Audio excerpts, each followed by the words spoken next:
welcome back to Diving In Deep with me, Sara Evans. This week, we're sitting down with rising country artist Drew Baldridge. Drew is known for his mega hit, She's Somebody's Daughter. And we're diving into his journey from small town to making huge waves in Nashville. We're going to talk about Drew's very unique rise to the top of the country music charts. So if you like this episode, please be sure and download it and leave a comment. Drew, Thank you so much for coming on the podcast. Thank you for having me. This is awesome. I love Somebody's Daughter. Thank you. It's incredible. Thank you. We were just talking about your hat first and foremost. Because I don't know if you realize this, but it says country, but it's upside down. That's right. Yeah. We did it for a reason. Okay. Yeah, we did it for a reason. So it is on purpose. It is on purpose. So, over the last year, She's Somebody's Daughter, we sent it to radio. It's been really crazy for us. We did it, had to create my own label to do it, create my own staff. And, it was kind of like the first time an artist has done that for the first single, for their first number one. And so I'm like, we turned country on its head. We turned it upside down. I love it. That's kind of where the idea has come from is, turning country on its head. And so are the fans getting it? Like when they're buying the hat? Oh, no, not at all. They just think, it's kind of the style too. A lot of things are seems to be the thing now. A lot of people, I saw Nashville upside down and stuff, but ours kind of has a reason for it. Yeah, yours does. Yeah. So wait, you started a label yourself and you went to country radio. Crazy, Sarah. It's crazy. So did you do the radio tour like all on your own? So back 2015 to 2019, I had a record deal, a small independent deal. It was called Cold River. And I did radio tour back then. We sent a couple songs to radio. They all died in the 40s. Like everything died in the 40s. And then 2019 came and the label I was on decided, hey, we're going to shut our doors. This is not what we want to do anymore. And I thought, man, I'm going to get a new deal. Like, we had a song out on the radio chart. It was in the 50s. It was climbing. And then nobody really called. COVID hit. We couldn't play shows. Nobody would take meetings. And here I was stuck over here. But I had I was doing this tour where I posted on my socials and I just said, I'll play in anybody's backyard that wants to have me. Because I was broke. I was living on my credit cards. I had a girl that I wanted to marry. I could barely afford a ring. And it got to the point where I was like, okay, this is my last straw. I'm just going to see if people actually want my music, and posted. I was just like, I'll play in anybody's backyard. Well, we ended up getting like over 20,000 requests. So I went around the country for just this Sunday. Yeah. Sunday night, I played my last show, last backyard. I'd end up doing around 400 of them. And this past Sunday was my last one that we have on the books. And I just tried to stick true to do as many as I could. And during that time, we put out this song, She's Somebody's Daughter. It was streaming. It was reacting on TikTok and all these things. And I could not get a record deal. And I was like, well, it has to be I'm damaged goods. Like I've been around, had a couple songs fail. My booking agent dropped me during that time. My manager left. I was alone. And it got to the point where I was seeing all these streams come in. I knew it was reacting. It had over, I think, like 500 million views on TikTok, and all these people were loving the song. I was playing it live. Yeah. They were singing every word. And I was like, why are we not seeing this in Nashville, the love in Nashville? Yeah. So finally last year I said, screw it. All those people that I met during radio, I called them. I just said, hey, if I do this, am I crazy? Like, I'm thinking about starting this. They're all like, you're crazy, but we like the song. We really like the song. We think if you don't try, you're going to miss out on some radio play. And so I just hired my own staff and I went for ads August 23rd of last year, and just really thought, well, if I get it, I believe I can get it top 40 with my relationships and this staff that I had, then their relationships. And I always thought if I got there, a label would come on, like that would be the cool thing. Right. But it just never happened. The song kept going and kept going and kept going. And we just kept watching it stream and climb and climb, and then ended up taking it all the way to number one, which is wild. On mainstream country radio. On mainstream country radio. Media base number one. You're the only person that's ever done that. It's crazy. Crazy. That is crazy. So obviously, I'm sure you still have that company and the staff and all. You're going to keep going with that. Yeah. So we have... I still have it's called Lyric Ridge. So my son's name's Lyric. Baldridge, obviously. So Lyric Ridge is the name of the record company. And Love it. I think for this next release, we're just about to announce that we're partnering with BMG. Oh. And so it'll still be my label and their label Right. with my staff and their staff going out and after radio play. Just because it's so nice to have a YouTube person and a Spotify person. Right. Like I can't afford all that. I have a radio team Right. that helps do this. But like bigger picture, like ACM, CMAs, all that, I can't pull that off. I got to have somebody helping. And so partnering up with them is a big, big deal. But the biggest thing for me was a partnership. I just didn't want to go in and be like, hey, I'm a new artist coming in here. I need all your help. I need all that money. It's more like, hey, no, we're in this together. We're up and running. We're up and running. We got a number one. Yeah. Like, it was super weird going around taking meetings with a song that was already number one and coming in and being like, hey, I need help, I want a partner. And I never thought that would be how my meetings would go. It'd be like, hey, we got the number one song. Like, don't you want to be a part of this? It's kind of crazy. I did not know that was your story. Yeah, That's crazy. unbelievable. Also, quick side note, is Tim McGraw your older brother? I get that all the time. I get if Tim McGraw and Luke Bryan had a baby, it'd be me. Yeah, well, yeah, but more Tim McGraw. I'll take that. That's a big compliment. You're taller than Tim, but maybe that's where the Luke Bryan part comes in. Maybe, Isn't Luke Bryan kind of tall?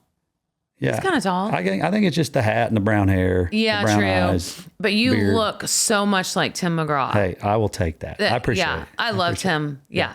I've never really had a chance to hang out with Tim. The first time I met him, I was walking into the ACMs, like my very first ever red carpet, and him and Faith were in, like, we have all of us little artists over here in like a holding cell, and then all the real artists come in. Like all of us are sitting over here. And I remember walking out and all the real artists came in. I was right behind Faith and Tim, and it was my first time ever meeting them. And they're like, oh my gosh, great. They were so kind to me. They are so what's your nice. song? Like, what are you doing? I was like, my song is this, and I am so happy to meet you. Well, I have a very similar Tim and Faith story. I love it. Let's hear it. Okay, so when I very first got my record deal and I had an album out, my first album was called 3 Chords and the Truth. And so I think before I even released the first single, I did a show at the Ryman. It was a Merle Haggard tribute. Oh, wow. And so it was me and Tim McGraw and all these other artists, but I was brand new. The tribute is probably super scary, right? Like, I kind super of nervous. I just don't get nervous because my parents put me on stage when I was 6. Oh, okay. It has been my entire Life. Yeah. I would say like that is the place where I feel the most comfortable. That's amazing. Is on stage and doing something like that. Cause I never ever have a doubt about, am I going to be able to sing great? Yeah. I never have that doubt. And That's awesome. it's not a bragging thing. Because I have a lot of other doubts. Like I just knocked my earring out. But I was just so excited, to be there and be with Tim McGraw. And I was a fan. And I was already a fan of Faith's, because they're like 5 to 8 years ahead of me in the career. So Gotcha. they had already had hits and stuff. Well, so we did the Merle Haggard tribute. We came back. No, my album was out. And so Tim McGraw comes up to me and he said, hey, I just wanted to let you know that me and my band love your album. And we listen to it every night after our shows. Wow. We get on the bus, we put your CD in. And I was just like, oh my gosh. Tim McGraw just told me that. Couldn't believe it. I just could not believe it. And then I kind of chased Faith Hill because I wanted to meet her so bad. Because I was like, you're the most beautiful, glamorous, everything. And so we met and then we became friends. And over the years, we've been friends. But it's funny. We both had the Tim and Faith experience. Oh, yeah. That was like one of the first big artists at that time that I met. And that was like 2016, 2017, probably. It's like, oh my gosh. Yeah. This is Tim McGraw and Faith Hill. Totally. Icons, Well, they're truly like true blue, real people. Yeah. And kind and sweet. That's awesome. And they really are. I mean, I don't know them that well. It was just like, hey, I was like, I'm a fan of both of you. And they're like, oh, we'll have to check your song out. And that was about it. That's awesome. Okay. So you write all your stuff, everything? I do. Like, I have a couple things that I've recorded that aren't mine. And, you know, I think now it's getting to the point where it's getting so hard to like find time, you know? And, I got a little boy who's almost 2, and I've been running for the last year, running this label, being my own manager, booking my own shows. So you don't even have a manager? I just got one. Okay. When we got top 5 is when I brought on a manager and a booking agent, because it was just too much. Right. I had a Drew Baldridge management at Gmail on my Instagram, and that's where I would book everything. I would run everything through that. And it was just like, I have so much respect for you. Well, I appreciate that. It was, it was that or go home. Yeah. It was literally that. By this time, I was in Nashville for 12 years. I moved here in 2011 and had a couple shots. And you know how Nashville is, you kind of get a couple shots and they're moving on to the next shiny thing. That's right. And there's somebody else out there blowing up, And so I knew that I remember looking at my wife when She's Somebody's Daughter started streaming. We were finally making money and just being like, hey, I'm going to create a label and hire staff and go to radio. And it's going to cost us all kinds of money, And starting a business. Yeah. And I was like, hey, I don't want to look back in 30 years and say, why didn't we try? With a song I wrote it for her. It's for her dad. She danced to it at our wedding before the wedding version was even out. It was for them. And she was like, I believe in you, and like, let's go, let's do this. And she's been just as much part of this as I have of, being up at 3 a.m., knowing how much money I spent that month with her and my little boy next to me and being like, what am I doing? Right. Like, this is so scary. This is more money going out than I thought I would have this much coming in and going out, like all that, and it's just like, I can't believe we're doing this, but also it was working, like it was climbing up the chart. There was about 6 or 7 months it took to get top 50. That is just blows my mind. Oh, well. I mean, so did you take yourself out on a radio tour? So luckily my old label, I knew mostly everybody. I'm obsessed with the radio tour question because I hate the radio tour. I mean, it's a lot on you. It's so much. It's so much. You're up early, you're traveling, you're going here, you're going there, you're going to dinners, all that. Yeah. It's like soul sucking. I was very lucky that I did radio tour on the old label that I was on. And so I knew everybody. So I was just calling people. And then if there was people that I didn't know, I would just fly in myself. And I would just sit across from them and be like, hey bro, like, here's my song, Here's let's talk about it. This is what it's doing. Here's the numbers, like, take them to coffee or lunch or whatever. And then just be like, they're like, so you don't have a rep? Like, this is the first time an artist has ever flown here without representation. I was like, I'm the rep. Like, I can't afford to bring somebody with me. I would much rather them stay home, call other stations, let me fly around and do all that. And so I would just fly in myself and go knock on the station door and be like, hey, let's go to lunch. And, I believe in this song so much that I'm willing to pay for it. I'm willing to come here by myself with nobody and play this song for you. Tell everybody, explain She's Somebody's Daughter. Yeah. So She's Somebody's Daughter is a song. I literally wrote it after meeting my wife's. She was just my girlfriend and meeting her dad. And I remember just being like, I need a song as a message to myself to not be a screw up. Yeah. Don't break her heart. Treat her right. And that was the song that I said. I wrote it with Jimmy Yeary. I'm sure you know Jimmy. He's amazing. Yes. And a guy named Cameron James. And it was one of those songs that just kind of fell out, and it was every line. Those are always the best. Yeah. And it was just like, man, every line speaks to my heart and my soul. It's her, and right. And the video is our wedding. And a lot of people's like, did you just stage that? I was like, no, it was literally our wedding. Yeah. And I went through, and her mom gave me all her home videos, and I went through her home videos and found my favorite shots of her growing up as a little girl. And my video guy that shot my wedding, I just had him put those in there with her and me in the studio singing the song.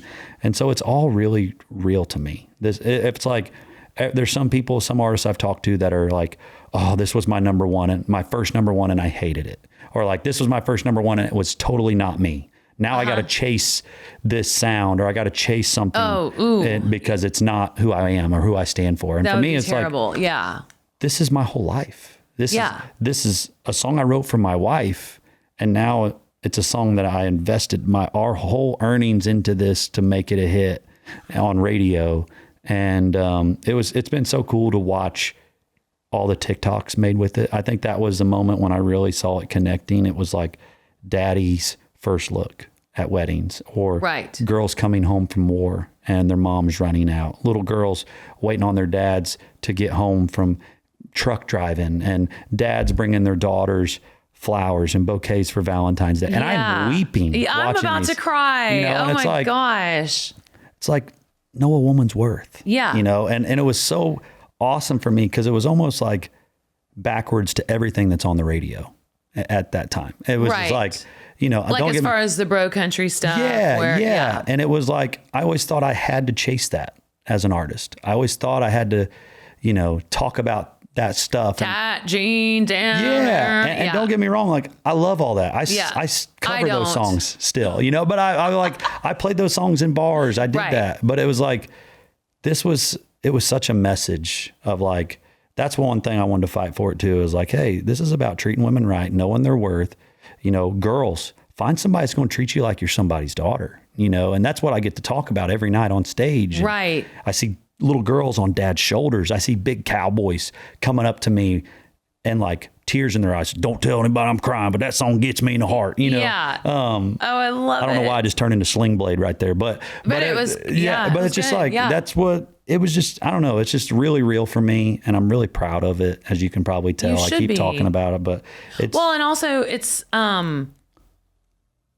it can be for so many topics, some which are very dark, where you're right. I mean, you just think about women, what some women go through, and, you know, have had to deal with, she's somebody's daughter. And so, you know, it is a very good thing, a message to tell other men to think about. Yeah. Like, you know, I always tell my children to, like, you should try to date to marry, because that's a really great way of saying it. You know, there's no other reason really, just date to marry. And, but, you know, I have one son and two daughters, and it's such a great message that you're putting out to like man to man. Hey, you know, treat your lady like she's good. But then it also sounds like you have an amazing wife who also,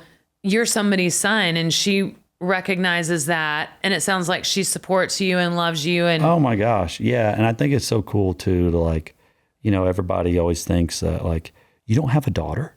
And I'm like, no, like, I didn't write it from that perspective, but I have a wife. Yeah. And also I have a son now that can say, my dad wrote this song for my mama. Yes. You know, and that's like, he can, and I'm getting a little emotional about that, but it's like, that is like something that'll stick with him, hopefully. Totally. You know, of like, hey, I need to treat women like she's somebody's daughter. Yes. You know, and I need to morally do the right thing. And that's just right. That's just really, that has really stuck with me now, watching him grow up. And I know he can hardly even talk yet, but just knowing one day that he'll be able to say, that was a song for my mom. Yes. Know? Oh, I love that. I love your whole story. Oh. It's amazing. The chance that you took, I mean, it's like DIY making it big in country. Yeah. Well, it's so funny. Like I think what the coolest thing was, another cool thing about it was such a win for independent artists. Yes. And it was such a win for artists in general. I mean, not even just independent, but all artists, because don't get me wrong, I think we need record labels. They're very beneficial. But to show them, hey, this dude just freaking did it without y'all. Right. Like, there is a new way. There is a new mold with Spotify and Apple and owning your masters. Like, right. You know, there's so many artists that I see that start making money on streaming and they go buy a boat. Or they start making money on streaming, they go buy the biggest, nicest truck they could ever have. And it's like, hey, that's great. But like, reinvest in yourself as an artist. Put it back in. Yes. And that was something that I didn't really understand. And maybe radio's not for everybody, but hey, go record 10 more songs. You know, if you're a new artist and he's like, oh crap, I made $10,000 last month on my streaming. Well, go make a great video. Yes. You know, go make quality with that's coming in, because that's what labels do. They reinvest. And it's like, you can be your own independent artist and be a great one and look just as good as everything that's out there. Yeah. You just have to reinvest and not just go buy a boat or go buy a bunch of hunting gear. Right. Which is always fun. Don't get me wrong. I'm not saying that, but I think there's a time in an artist's life where it's like, hey, I need to reinvest and grow this where it needs to go to. But it was so cool of knowing like this number one wasn't just for me. It was for so many artists. Like I had so many artists text me. It was like, dang dude, like you doing that. Like you cut out the middleman. You cut out the middleman, or even independent artists that are in the middle of nowhere. I played a show and some young girl in Memphis was opening for us. She was like, I was going to give up, but I saw what you did. And now I just want to keep going. I'm so like revived, inspired. Yes. Like to know that you did this alone. Yeah. That I could do that too if I have the right song or the right, path or figure that out. And I'm proud of country radio for taking those meetings with you and playing your song and not just sticking to the, nope, this is the way it's done. Yeah. And that was kudos to radio, because I have a very love-hate relationship with radio. Well, it's a big thing, I think, for them. And I think now is the best time ever to get songs played, because they just want to play great music. I mean, at the end of the day, the best song should win. And that was another big win for us, because it was like, there was no power money behind it. There was no like, hey, I got a bunch of tickets for this that I can get. No leverage, no nothing, no label leverage. It was just a song. It's almost like the radio guys knew that, like, oh, here comes so-and-so with, Sony record label, and we're gonna deal. Yeah. But with you, it's almost like they respected you and knew that they weren't really going to get anything from you, but you're just saying you're the gatekeeper, even though there's all kinds of ways to get music. I think the thing was like, look, I've been in radio for 7 years. Yeah. And I'm bringing you a great song with already 500 million impressions. Like, test it. And that's what radio does. They test their songs. And that's how we won, was like, oh my gosh, you're top 5 in our testing. Like, everybody knows this song. It's like, that's what I'm trying to tell you. Like, you play it, they're going to like it. And so it was just learning a lot of how radio worked. Testing is only about 12 to 15 seconds of your song. That's all you get. And they're testing 40 songs. So make sure you have the right hook in your testing hook. And like, I just learned so much throughout this process for the next song. Of like, okay, I need to make sure XYZ is crossed out.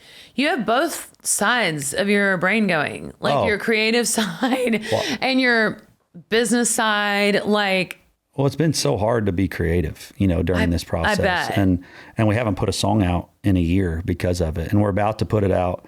I guess by the time this podcast is out, the song will be out. What's the name of the song? It's called Tough People. Okay. And this is a song that I wrote during me sending this song to radio. And the hook is tough times make tough people. Yeah. And it was just like, obviously you just heard my story of how hard that was to really take a chance. And it really got me thinking about people out there that have a lot more tough times than me just needing a record deal. There's people fighting cancer. There's hurricanes tearing down whole communities. Yes. There's single moms trying to make a living. There's farmers not getting rain. I mean, there's grandmas, not have enough pension to pay their bills, and everything's expensive. Groceries are expensive. Yes. And so just sitting down with all that in mind, and the hook that we came up with was, hard work pays off, good beats evil, tough times make tough people. I love that. And so we wrote this. I recorded it back in December, and my co-writer Jordan Walker, who I wrote this song with, sent it to Luke Combs, and Luke wanted to record it. And I was like, oh, but at this time, somebody's daughter was in the 50s, and I was like, this makes a ton of sense. It does. Like, he should probably do it. But in my heart, I freaking love this song. Yeah. And Lainey Wilson comes over to my house. We're having dinner, and she's like, play me something you're excited about. So I play Tough People. And she stops it after the first verse. She's like, Drew, what are you doing with that? And I was like, well, Luke Combs says he's recording it, but I don't know. Like, me and Luke are tight, but we're not that tight. Like, Jordan has a better relationship. And she goes, well, I'll just text his ass right now, see where he's at with it. So she texts him and he writes back, we should do it together. And I'm like, oh my gosh. She's like, what do you think? I was like, this would be massive if y'all could do it together. Yeah. Well, then life just happens. You know, she leaves. She's doing a million things. I mean, running everything right now. And Luke puts out the Twister song. And I thought it was going to be the next one. I actually got to go to the studio and watch him record it. So he did record it. Okay. And I'm thinking, wow, I'm going to have 2 songs on the chart. I'm going to have She's Somebody's Daughter. I'm going to have Luke Combs singing Tough People, maybe Laney on it. Well, then Luke puts out in June a Father's Day album, which is an amazing Father's Day album. But Tough People is not a Father's Day song. So here I am watching all this happen. My song's climbing up. I'm top 15 and everybody's like, what's next? Mm-hmm. And I'm like, y'all, can you just let me freaking enjoy a top 15 song? Like, yeah, no. Let me know. There's no enjoyment. It's like, what's next? What's next? Right. And so I call my co-writers and I'm like, hey, do we know where Luke's at? And nobody knows where Luke's at. I heard through the grapevine, he's not in recording mode right now. He hasn't even put vocals on those songs. He's so busy. Laney's so busy. And so I just call Luke. I'm just like, hey, bro, like, I love this song. I wrote it. If you love it and you want to do it wholeheartedly, do it. But if you're so busy and you can't, I would love this shot. Yeah. You know, and he sent me a voice message right back and he was just like, hey, I love the song, but you wrote it. You should sing it. Yeah. Like, you should, and I will root you on to number 1. This is your song. And he said, even if you record and it doesn't do what you want it to do, I'll still record it. Amazing. And I was just like, I was in tears. You know, I was just like, yeah. Oh my gosh, I'm calling my co-writers who probably hated me in that moment. But I was like, guys, even if I screw it up, he says he's still going to do it because he loves the song that much. And so we did it. We finished my recording and we're going to put it out. I shot the music video in my hometown with real life tough people that are going through struggles. And, you know, by the time this podcast, it'll all be out. Everybody can see it now. We sent it to radio November 4th. It's going to do amazing. Oh, Sarah. It is, because especially with, like you said, everything that so many people are going through. I mean, times are tough right now, and then the hurricanes and there's literally no better time for this to resonate with. Well, I appreciate the average American person. And I just think it was such a God thing. Yeah. You know, like I talked to the co-writers about that too. I was like, look, it was a God thing that Luke didn't do that. Like, right. You know, it was a God thing that we had this number 1, that we're in a spot to do this. But like, this song's my heart. It's y'all's heart too. Mm-hmm. I get that. But like, we can sell this like so much more. Like, this is coming from the deepest part of our souls. Yes. This message. And I know what it's like to go through those tough times. And is it a ballad? It's a mid-tempo. It's kind of a power, you know, like when you hear the first verse, you know, it kind of takes you through that, but then it's very sing-along. Oh, and the chorus has some of that sing-along ability. But like I said, when it gets to that hook, it just flattens you out. Yeah. You know, it's just like, oh man. Okay. So how do you make your records if you're your own thing? Yeah. So I haven't put a record out. I put my first independent record out in 22. And since then I've just kind of been doing singles. But back then what I would do is I would just write. Kind of what I've been doing right now. And if I love the song, whoever I wrote the song with, the track guy, if he was a track guy and I liked the track, I would just be like, hey bro, here's the players I like. Let's beef it up. Okay. You know? And so we would just beef it up and I'd pay them like a master fee. Right. But I have a producer, his name's Nick Schwartz, who's done really, really well in the Christian world. I'm his only country guy. And I'm like, here's all the country music. He's like one of my best friends. And I would consider him one of my best friends. And he's been producing me for 5 years. Okay. And so I've just really brought him over to the dark side of country music. and so, you know, he produced She's Somebody's Daughter. Yeah. He produced Tough People. And, you know, I think moving forward, me and him will probably just do the majority of the work together. Mm-hmm. We love cutting with the band and I just fund it. You know, I pay for it myself. Yeah. And, I pay for the videos myself, and that's really grown, a catalog on your socials and all that stuff. And so that's kind of how I make it. And then I just put it all through my distribution and create a great relationship with the distribution company. But like I said, now partnering with BMG, this is our first time we've done this. As a partnership, we're using their distro. So Tough People will be a part of that. Yeah. Tough People will be the first release with BMG, Stony Creek. And my label. So there's lots of firsts going on right now. It's awesome. It's their distribution.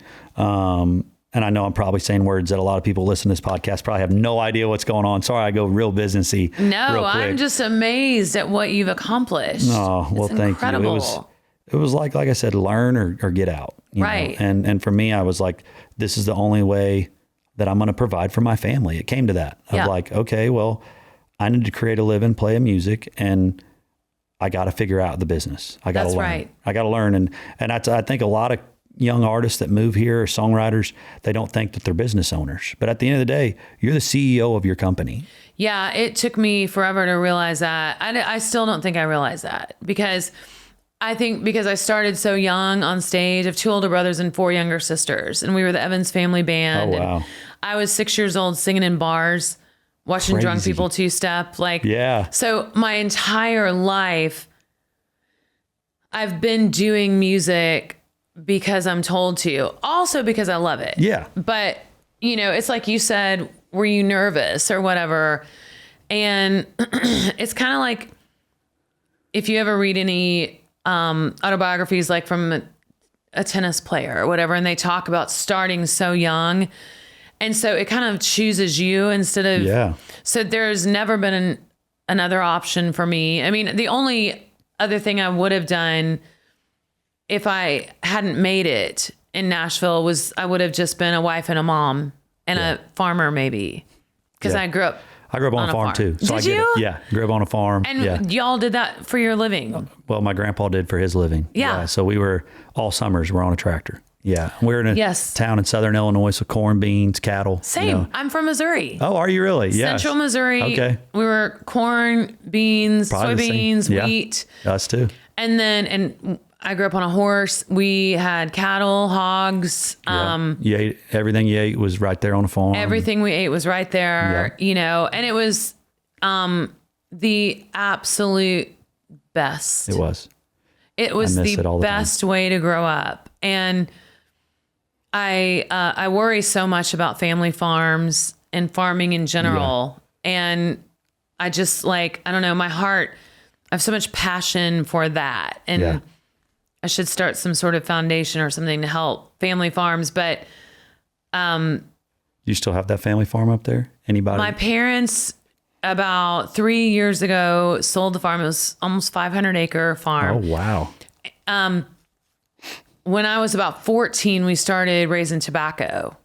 Wow. Okay. So we stopped farming corn, wheat, soybeans,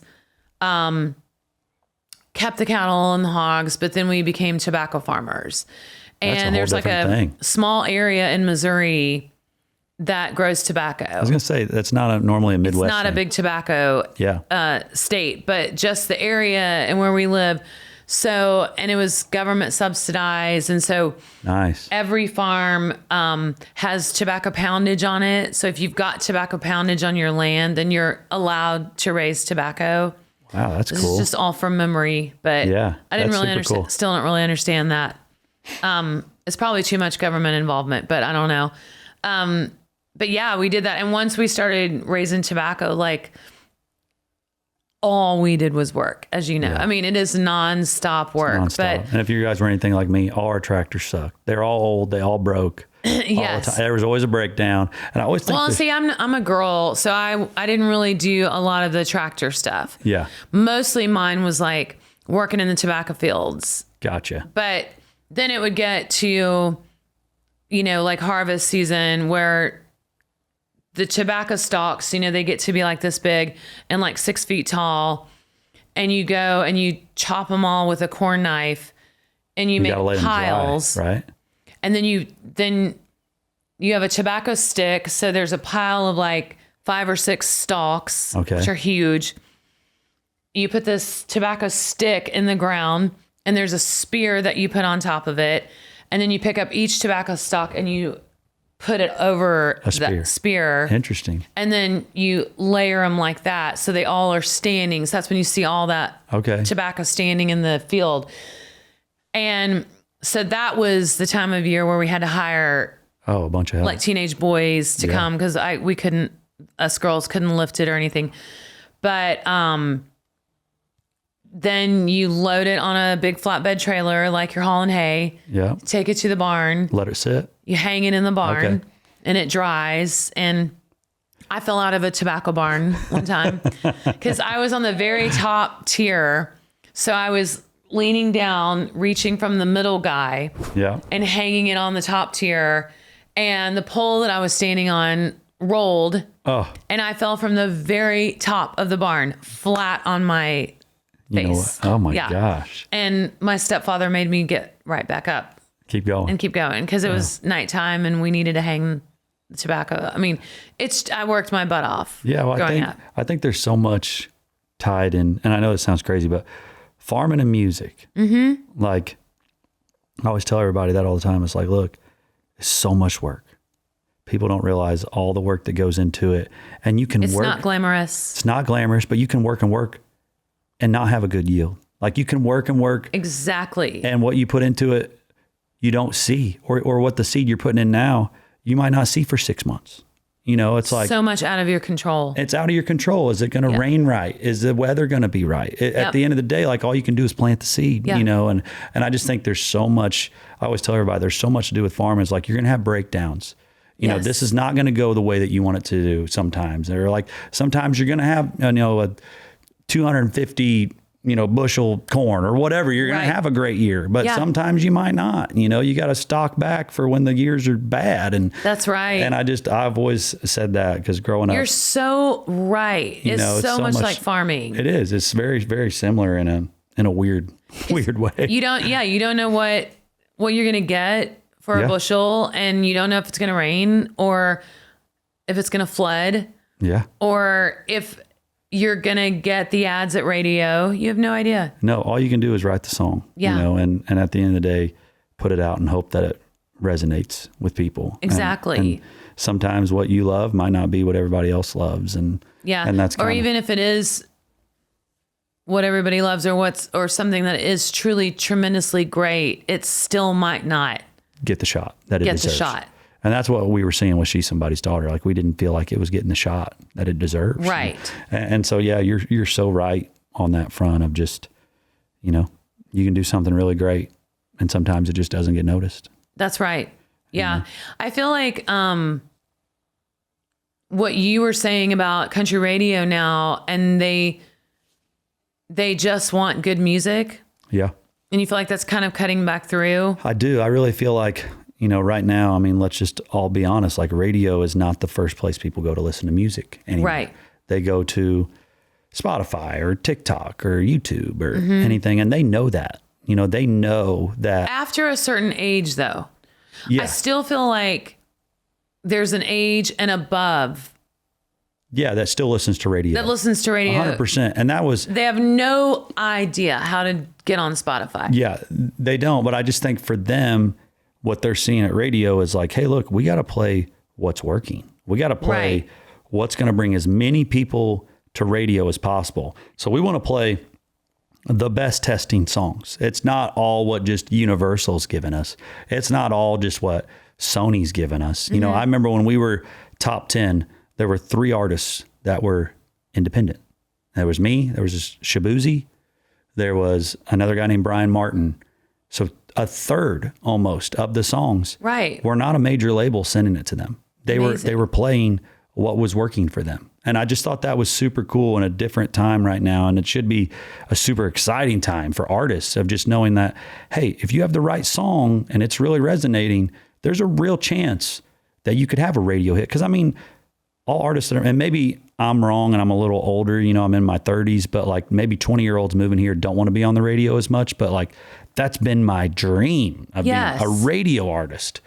Well, and I always say, I still feel like if you're on mainstream country radio, you're the one who's getting CMA nominations, Yes. ACM nominations, so it still is very much a gatekeeper. It is. I believe. And it's super wild because you have people like Zach Bryan who's not, but selling out stadiums. How? Why? You know what I mean? Yeah. Like it's super mind-blowing. Is he also getting nominated? He is. Okay, yeah, good. He's getting nominated. I mean, I don't think he's won anything, but it's just super, like there's just all these different avenues for music right now, which is super awesome for any artist. You got XM, you got radio, you have all these different things that you can have hits on or create fans and sell tickets. That's right. It's just like, for me, once I got on the radio, it was like, oh, this Drew Baldridge guy is the She's Somebody's Daughter guy. Right. Like, it's not just a song anymore. Like, well, because they're still saying he has a #1 record. Yeah. #1 where? At country radio. Yeah, that's pretty cool. That's what, I mean, it's very cool, but that's still like, to me, how they measure it. Yeah, like, and I think, how else do they say, I mean, how else could you have a #1 record? I guess on Billboard sales. True. Or sales, the #1 sales this week on Billboard. Yeah. That's the only other way. But like a radio person that somebody listens to, a morning DJ, when they jump on and they say, this is the new smash hit from Drew Baldridge. Yes. This is the new smash hit from Sara Evans. Like their endorsement is what means the world. It's like, it's not just because anybody can fart and put a song out on Spotify. I mean, it just is what it is. But it's like, to be endorsed on radio, it's like, oh my goodness, this guy must be legit, or this lady must be legit because they're talking about it on the freaking radio. That's the way that I view at it. I don't know if that's right or wrong, but I sort of feel like the whole world is like that. Like, mainstream radio, mainstream television, there's so many ways to hear conversations and hear music and watch TV shows and you're not just watching whatever's on NBC on Thursday night. Yeah. There's so many things going on, avenues and channels and long form conversations, that people we kind of know we're learning so much, and we know we have the opportunity to experience so much different music, different TV shows, different personalities. So I love that you said they're looking for just what's cutting through as the best music. Yeah, that's what they're looking for. And I just think it's a super great time to be an artist right now. I mean, yes, I'm so glad to hear you say that. It's such the Wild West. Yeah. It's so fun. It is. Like, you can do whatever the frick you want, however you want to do it. Yeah. You can make money. Like, somebody doesn't have to own you. Like, you can actually make money off your music. Like, when I started, probably a lot like you, when I first moved to town, the only way to make money was either have a song on the radio or you had to play a live show. Yes. And it's like, now with streaming, like, you can own that and you can make money monthly.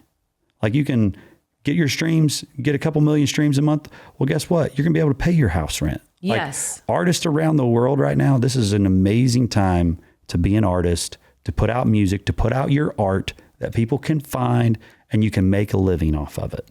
That's so encouraging. I'm so glad to hear you say that, because I've people very special to me that are trying to be artists, and trying to make it in the industry. So I love that you're saying that, and it is the wild, wild west. It is 100%. It's like you can have a TikTok go viral tomorrow. Mm-hmm. I mean, let's take somebody like Bailey Zimmerman for example. He grew up 20 minutes from me. The dude posts one TikTok, only been singing for 4 months. And then next 3 weeks, he's one of the biggest TikTok stars, and and it's like, that can be any small town kid in America right now. Yeah. It's like, we had to move to Nashville. Yes. We had to give our whole life up. We had to leave the little farm. We had to come here, try to get noticed. There's no more gatekeepers. Right. You are your own gatekeeper. I love that. You get discovered by the art that you're putting out on social media. I mean, Tucker Wetmore right now, the dude's blowing up because he's put out content that people are reacting to. And I just think it's great for any young artist out there right now. I have so many people like, what do you recommend doing? I was like, bro, are you on socials? Are you like posting your songs you're writing? Mm-hmm. Even if it's just you and a guitar banging around on it. Like, here's a song I wrote yesterday. Like, you can share your art with people that we couldn't do 10 years ago. We couldn't share our art other than it being fully mastered, fully out, costing thousands and thousands of dollars. And owned by somebody else. Yeah.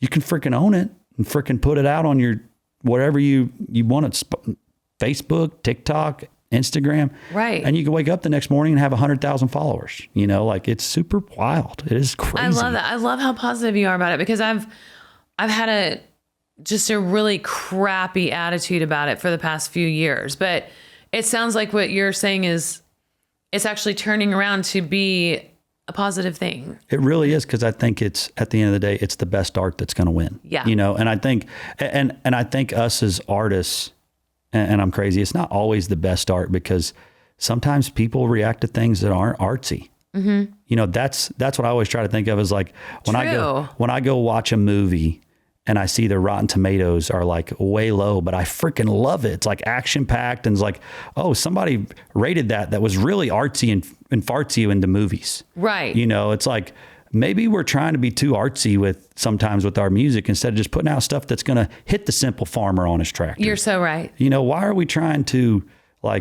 overthink, well, my song's way better? How do you know? Like, this is reacting to him. And I think that's what's cool, is right now, whatever's reacting is reacting because somebody likes it or somebody needs it. And that's what is happening, and really quickly on social media. I don't think, because it's really easy to sit back and be like, oh, this kid did this stupid thing and it worked for him. It's like, because I've done that before. And I'm like, well, why is it working? Oh, it's people like it. Right. So it's got to hit somebody's heart, you know? You have an extraordinary life attitude, and I know you're very blessed with your wife and your little boy. Isn't it the best time of your life? It's crazy. Like, I tell people, get married, have kids. It's a joy beyond anything you can imagine. It really is. It really is. It's really hard, but it's really great. But nothing is worth doing if it's not hard. I mean, you know what I'm saying? Like, why wouldn't it be hard? Yeah. You're raising another human. Yeah. But it's also, it's been the biggest joy of my life, for sure. I mean, you know, I would throw everything else away but my children and my family and my husband and, you know, being a mom. But you also have an extraordinary work ethic. Did you learn that from, did you grow up on a farm, or your grandpa? My grandpa had a farm, but it was like, we would go over there every morning, you know, like there was my grandpa had a boy and my mom, my Uncle Mark and my mom. Mm-hmm. And so my Uncle Mark had 2 boys and my mom had 2 boys. Okay. So it was summers at the farm. Yeah. You know, it was like my grandpa you were talking about, we paid for some boys in junior high to come over. We were just the boys that came over and did everything. Right. You know, we were breaking crap. We were riding tractors when we were 13, probably, you know, we'd screw the hay rake up. We'd do a bunch of stuff. I had a Yamaha 80 motorcycle when I was 8 years old. That's amazing. I mean, I love it. But it was just like, grandpa didn't pay work because we were just there, you know, and we you know, worked for our lunch or whatever. Exactly. Grandma would bring a bologna sandwich. We'd sit on the Ford Taurus and eat it. You have to. Yeah, you had to do it. Yeah. So I just think that work, and it was always, for us, it was always like, if I slept in till like 8 o'clock, my brother would be coming there. What are you doing? Yeah. What the frick are you doing? Like, you lazy sack of bones. Right. Like, it was worse words than that. But it would be like, get up, you know, like, we got to go do this for grandpa. Or we got to do that. So I just think the work ethic was instilled. And sometimes it's a little too much. Like, it's hard for me to shut it off, because and I'm sure it's like this with any artist. We love what we do so freaking much. And and me and my wife talk about this a lot. She's like, you got to shut it down. Like, especially that year of working She's Somebody's Daughter.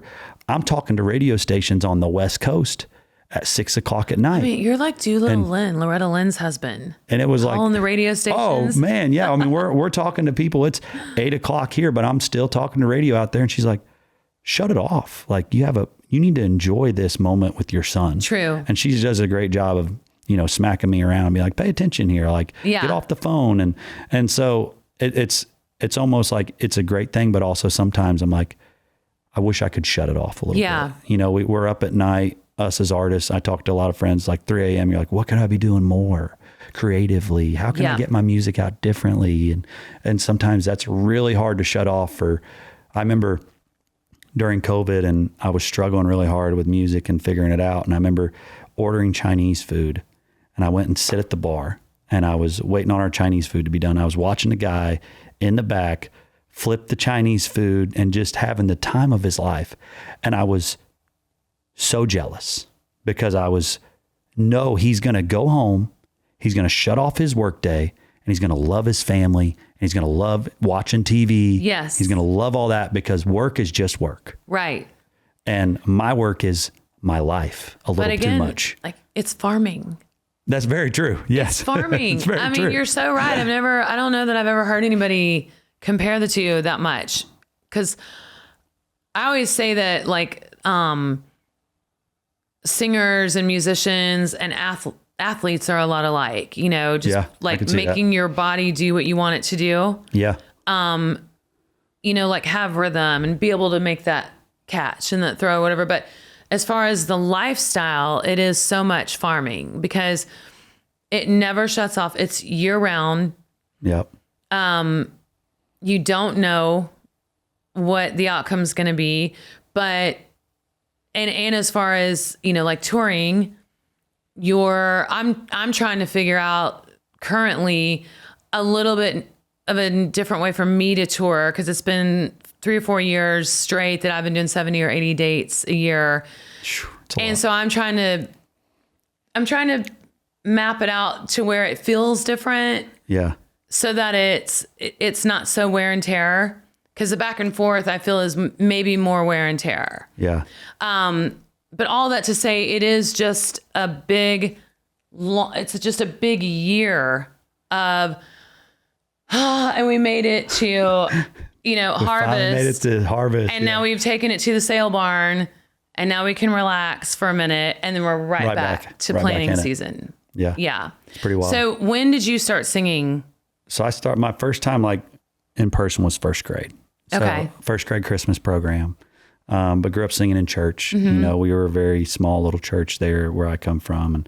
And, it was like 40 people on Sunday. So it was like, you didn't even need microphones. You just freaking went to the same kind of church. Sing real loud. Yeah. Miss Anita in the corner playing her piano. Yes. And you would just sing, It Is Well With My Soul. Yep. Or, those old hymns that just really hit you in the heart. I can't even sing them without crying. Oh, they're the best. They're the best. I have a hard time now going to church and like listening to the new Me too. songs. Like, it's really hard. And me and my wife talk about this too. Is like, I judge all the songwriting in it, which Same. sounds so stupid. Well, I hate it. Yeah. I hate, okay. It's so hard for me to do the worship time at the beginning, especially in a big church. I agree. It all feels theatrical. Yes. It doesn't feel authentic. It doesn't feel authentic. It doesn't feel like a prayer, like, it is well with my soul. Like, I just want to sing that from the hymnal. Yeah, exactly. And there's something about hymns for me too, like that just, and maybe because I grew up on it and these are all new, but I feel like when I go to there, I just don't feel the emotional attached to Jesus. I don't. And I feel like it's a put on thing. I know there's great, I'm not saying there's not great songwriters out there that are writing these songs and feel the heart that they're doing. But for me, it's just hard to connect. Yeah. And I almost rather just show up when the preacher starts. And that sounds absolutely terrible, but those words, identical, have come out of my mouth so many times. And my kids feel the same way. Also, I agree. I don't feel attached to Jesus during it. But I'm also so distracted with the music. Yeah, so much going on. So much going on. Yeah. And I'm just listening to the music. I just want to, I don't know, I feel like I want to find a church where there's a little bit more reverence to the holiness of God. That's pretty awesome. Yeah, just being quiet and just be still. Like a cappella. Like, let's sing, I remember always, like, just at the end, like, we would just sing a cappella. Hey, come up to the altar if you want to. Let's pray for you. Yes. Let's sing Because He Lives right now.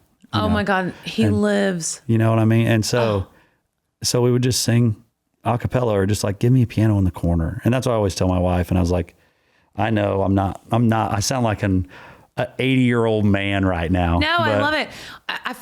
A lot of people feel that way. That's crazy. Well, I'm glad I'm not alone. You're not alone. No. But I also used to love knowing that I could read that music. Oh yeah. Follow along. Yeah. That's the best. The notes are there and you're like singing along to it. And So you started first grade, which is about 6 years old. Yep. Then what'd you do? Like, how'd you end up So I started, our school was super small, probably a lot like yours. We didn't have really a music program. So it was just church, singing in church. And then every year there was a talent show. So I would always, like my first talent show was Thriller, Michael Jackson.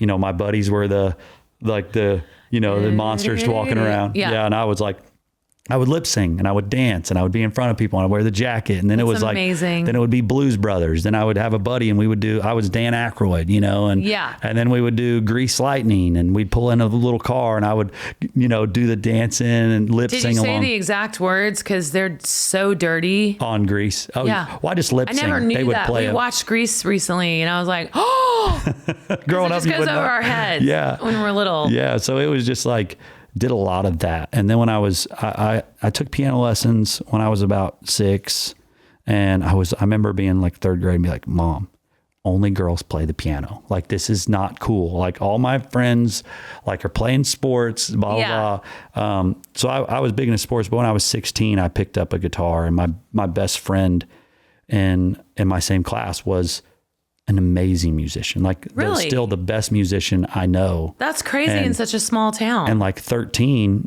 he was tri-state banjo champ of Missouri, Illinois, and Indiana. Oh my gosh. He was just phenomenal. Any instrument he picked up, he could just play it. And I remember thinking, like 16, he showed me some chords and we were sitting around a fire and there was like a family thing and I was singing and he was playing and his dad's like, you boys can make a lot of money if you pick up a guitar too, Drew. And I was like, really? Like, I don't know. And so he taught me some chords and we would go play I always called them like old folk dances. Like we would play all the old country at the Moose Lodge and everybody would come out or the Elks, and they would all dance to their, Johnny Cash and, I would sit in the corner. I wasn't plugged in. I'd just watch everybody's hands, and I would just strum the guitar and I would get up and sing Johnny Cash or Josh Turner or 3 or 4 songs. Right.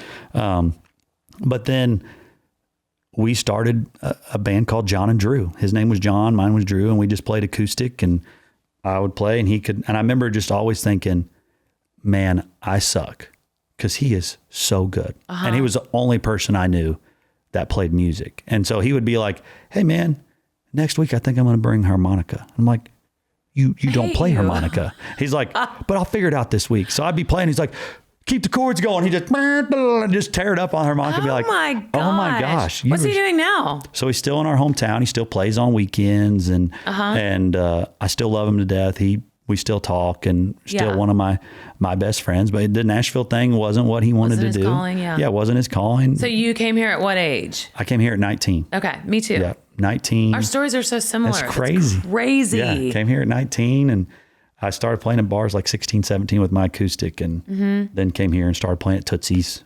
Rippies, and then got my publishing deal about 22. Yeah. My first one, but crazy. Have you had other people cut your songs? I have, yeah. Over the last couple of years, we had Chase Matthew, Bailey Zimmerman, obviously, Low Cash. Those are probably the 3 most that people would know. That's awesome. Which has been cool. Yeah, that's happened over the last couple of years of just, because honestly, there for a while, I thought, I'm just going to be a songwriter. Like this artist thing has really kicked my butt. Yeah. And so it was really hardcore of just like, let me get in rooms with my buddies and let's just focus on you and let me try to do that. Yeah. Do y'all want more kids? We do. Yeah. Good. Yeah. Definitely one more. You know, my wife is like, have 3. 3 is the best. You love it? Oh. 3 is perfect. Yeah. Because you feel like you've got a big family. It feels a little chaotic, which is what I like because I come from That's true, a big 7 family. kids. Yeah. My wife is one of 6. Okay. So she comes from a big family too. So 3 will let you feel that way, even though it's not as That's much. fun. So I highly recommend 3. Yeah, we'll just have to see because I'm gone a lot. It's kind of on her. You know, it's like, hey, I'll take 2 or 3, but like, it's just, we're not in a bus yet. I can't afford a bus, but hopefully this next year, maybe we can get to that where she can come out. She can come out with you. Yeah. I mean, that's what we're really rooting for is like. But it's like farming. Farmer dads are never in the house. Very true. Yeah. You work up, sundown sometimes. Yeah. And so, she gets it, but I just think for her, she's like, I can't imagine 3 by myself right now. And I'm like, I get that. Yeah. And do y'all have any family? We don't. Down here, that's the hard They're thing both too. both sides are up in Illinois, and Yeah. you know, your friends just kind of become family here. They do. You know, and I always had to get a nanny we do have one just to help. Yeah. You know, because it would be me, the nanny, and the kids on the road nonstop. Yeah. My kids were with me every second. That's amazing. Like lugging suitcases through airports and strollers and That's on the wild. bus and, you know, That's so fun. It was great. But I mean, I think it made them really cool people because they had such a strange upbringing. Oh yeah. It's just different. Yeah. They got to, and I think the cool thing is too, is like talk to Katie, is like, you know, Lyric got to see his family chase their dreams. And I think that I love my family and everything, but like when I came here to chase a dream, it was like, what are you doing? Like, you're only supposed to make this amount of money per year and you put it back and you retirement and all this stuff. It's got to be like this. Like, you got to go to college. You got to get a steady job. And it's like, hey, you can do your dream. You can live it. Go chase what you love, even if it's not music, if it's bull riding or sports or whatever it is, that's your dream. If it is your dream to be an astronaut, you can freaking do it. That is exactly go right. do it. And I think that's how I want to raise my kid, is just kids, you know, is to let them know, hey, whatever it is you can do, you can freaking do it. You just got to hard work at it and figure it out. I love that. Well, you're an amazing example to him, and your wife is too, because of what y'all have accomplished. So thank you so much for being on the podcast. Well, thank you so much for having me. This hour flew by. It did. It was so much fun talking to you and meeting you. I can't believe this is my first time ever meeting you. I know. I am such a fan. Oh, Sarah, thank you. just so you know, I am such a fan. Your music is awesome. Thank you. I've sang along to it in cars a lot. I love it. I love it. Thank you so much. It was wonderful to meet you. And I want you to send me one of those hats. I got it. And I'll send you one of my whatever. You know what? I got them out in the truck. I'm going to go get it right now. Okay. We'll send you. What do you want, a sweatshirt or a whatever? You want a Suds in the Bucket hat? Oh, yes. Come on. Let's go. They're green. They're really cool. I like it. Okay. I'll trade you hats. Let's do it. Awesome. Thank you so Sarah. much. Appreciate Thank you. you.